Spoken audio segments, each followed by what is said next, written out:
এই শক্তিশালী ও গুচ্ছ মন্ত্রের দ্বারা যে কোনো ব্যক্তি অষ্টসিদ্ধির অধিকারী হতে পারে।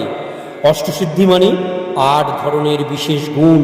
এই ৮ ধরনের গুণগুলো হলো বুদ্ধি, বল, যশ, ধৈর্য, নির্ভয়, আরোগ্য অর্থাৎ যে কোনো রোগ থেকে মুক্তির ক্ষমতা প্রদান করে, অজাড্যা, অজাড্যা মানে যে কোনো জড়তা থেকে মুক্তির ক্ষমতা প্রদান করে অর্থাৎ প্রচুর প্রাণশক্তি প্রদান করে। আর শেষ হলো বাকপটুতা। এই একটি মন্ত্র এই বিশেষ ৮টি গুণ প্রদান করতে পারে, যার দ্বারা যে কোনো ব্যক্তি সফলতার চূড়ান্ত পর্যায়ে সহজেই পৌঁছাতে পারে।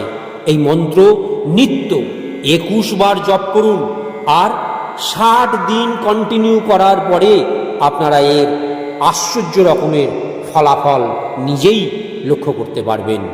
বুদ্ধির বলম যশোধৈর্যম নির্ভয়ত্বম আরোগতাম অজাড্যম বাকপটুতাম চ হনুমৎ স্মরণম ভবেৎ।